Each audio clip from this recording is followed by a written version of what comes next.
आज एक तरफ नंदिनी ने अपनी शादी बचाने के लिए तुलसी के सामने घर वापसी की शर्त रख दी है, तो दूसरी तरफ पहली बार उपेक्षित बेटे गौतम ने अपनी मां के आगे झोली फैला दी।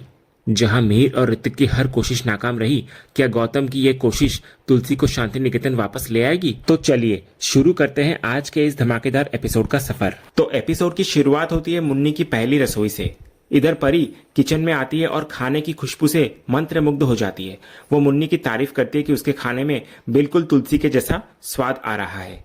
परी को इधर थोड़ा अफसोस भी होता है कि वो माँ के साथ रहकर भी कुछ नहीं सीख पाई, जबकि मुन्नी ने कितना कुछ सीख रखा है। तभी इतने में टिम्सी आकर मुन्नी को ऑफिस चलने के लिए कहती है, तो मुन्नी उसको 2 मिनट रुकने के लिए कहती है ताकि वो सबको खाना खिला सके। तो टिम्सी मान जाती है।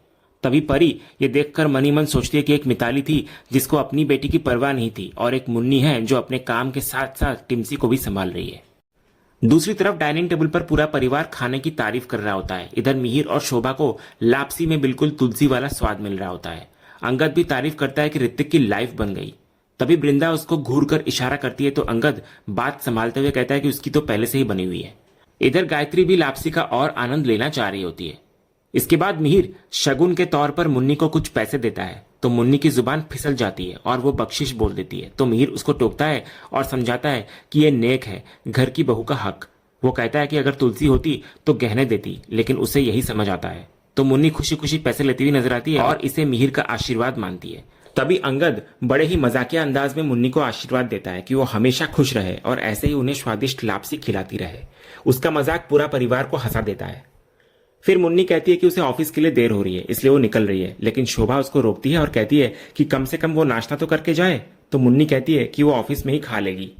तभी अंगद की नजर ऋतिक को ढूंढती है। वो पूछता है कि ऋतिक कहाँ है, क्या वो अभी भी सो रहा है जबकि इतनी अच्छी लापसी बनी है? तो मुन्नी कहती है कि ऋतिक तो पहले ही फैक्ट्री के लिए निकल चुके हैं और उसने उनके और माँ के लिए लापसी टिफिन में भिजवा दिया है। वहीं दूसरी तरफ फैक्ट्री में तुलसी और ऋतिक लापसी का लुत्फ उठा रहे होते हैं। इधर तुलसी भी मुन्नी के हाथ के खाने की तारीफ करती है और मजाक में ऋतिक को लल्लू बेटा कहकर चिढ़ाती है कि उसे इतनी गुणवान लड़की कैसे मिल गई।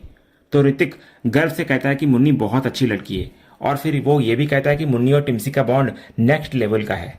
तो तुलसी भविष्यवाणी करती है कि मुन्नी पत्नी से भी बेहतर मां साबित होगी। वो ऋतिक को याद दिलाती है कि एक लड़की के लिए तलाकशुदा आदमी और उसकी बेटी को अपनाना आसान नहीं होता। मुन्नी ने बहुत बड़ी जिम्मेदारी ली है जिसको ऋतिक को कभी भूलना नहीं चाहिए।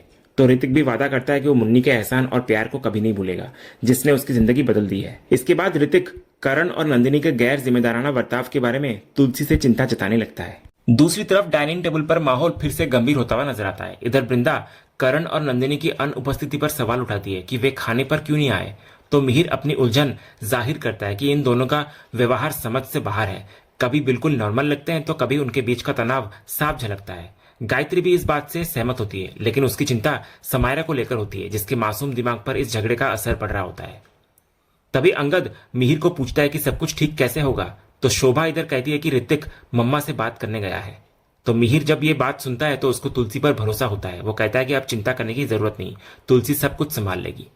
वहीं दूसरी तरफ फैक्ट्री में ऋतिक तुलसी को कड़वा सच बताता है। वो खुलासा करता है कि संगीत में करण और नंदिनी का खुश दिखना सिर्फ एक नाटक था, उनके बीच कुछ भी ठीक नहीं हुआ है।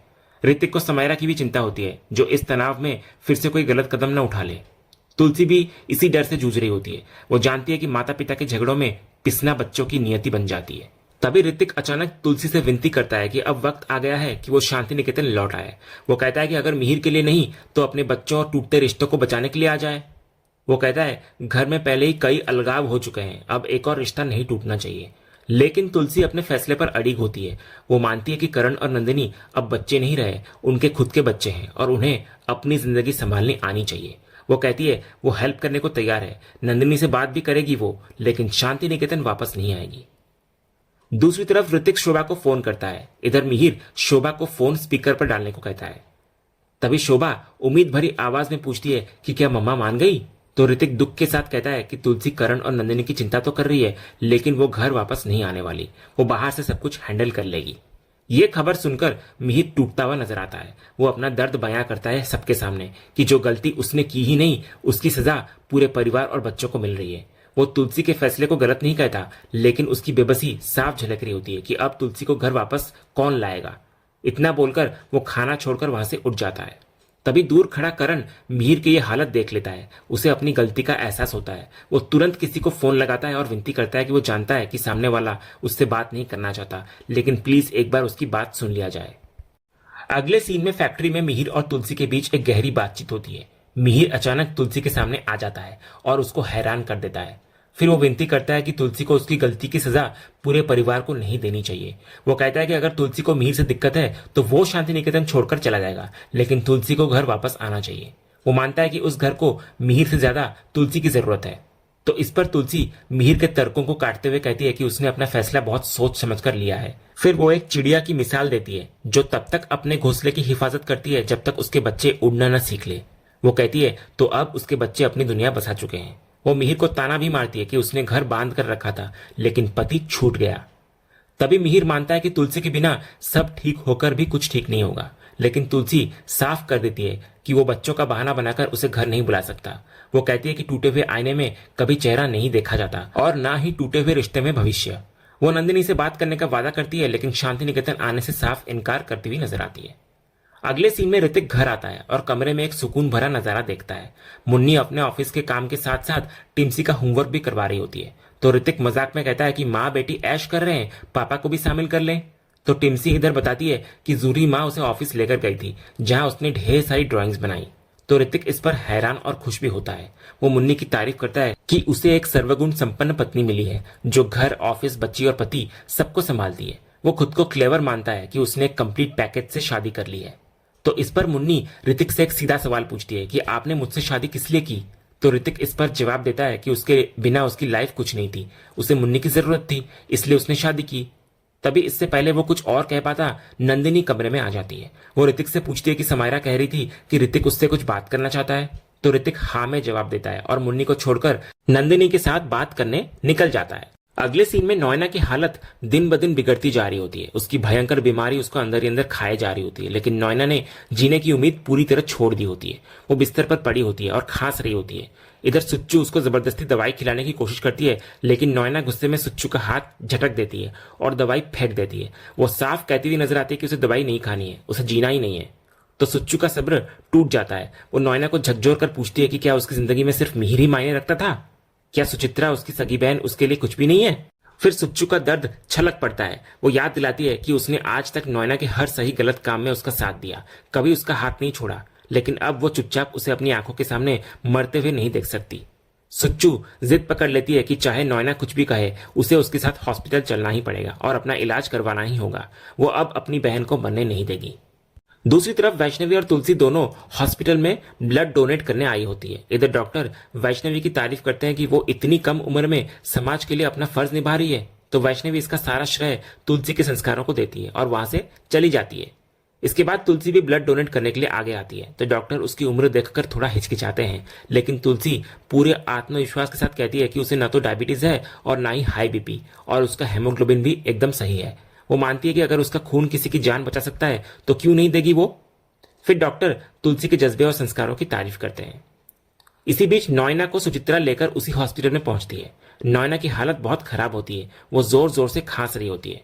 वहीं इधर तुलसी ब्लड डोनेट कर लेती है। इसके बाद डॉक्टर उसको कुछ दिनों तक भारी सामान न उठाने और आयरन वाला खाना खाने की सलाह देते हैं। फिर बाहर आते ही तुलसी की नजरें वैष्णवी को ढूंढने लगती है, लेकिन अचानक उसकी नजर नोएना पर पड़ जाती है।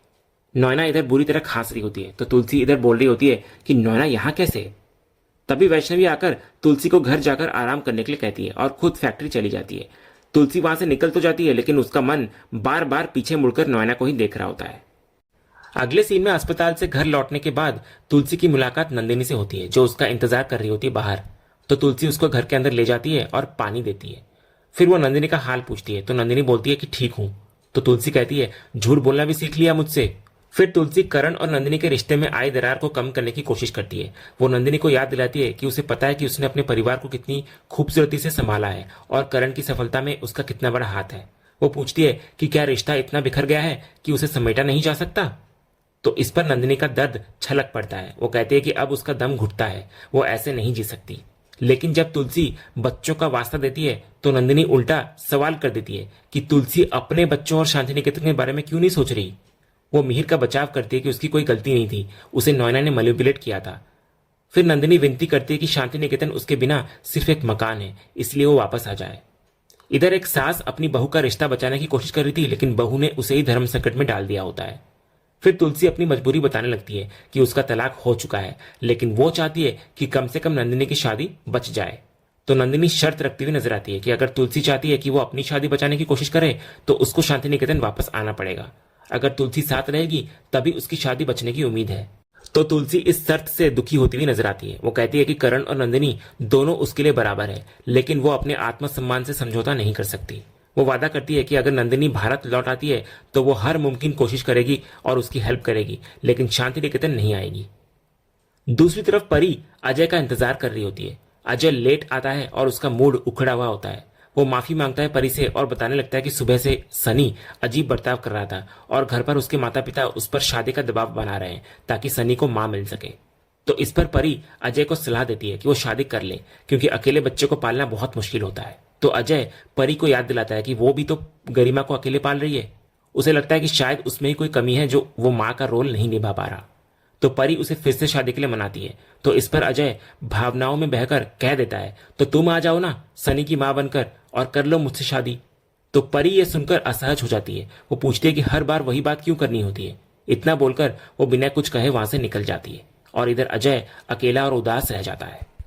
अगले सीन में गौतम अचानक तुलसी से मिलने आता है। तो तुलसी उसको देखकर खुश होती है और अंदर बुलाने की कोशिश करती है, लेकिन गौतम इनकार करता हुआ नजर आता है। वो साफ कहता है कि उसको अंदर आने या कुछ खाने में कोई इंटरेस्ट नहीं है, उसे बस अपने सवालों के जवाब चाहिए। गौतम तुलसी से कहता है कि उसे घुमा फिरा कर जवाब नहीं चाहिए, बल्कि एक सीधा सच चाहिए जो तुलसी ने हमेशा अपने बच्चों को सिखाया है। फिर वो अपनी उपेक्षा और दर्द को शब्दों में ढालते हुए पूछता है कि क्या तुलसी ने उसके बारे में उतना ही सोचा जितना उसने करण, नंदिनी, अंगद, परी और बाकी परिवार के लिए सोचा।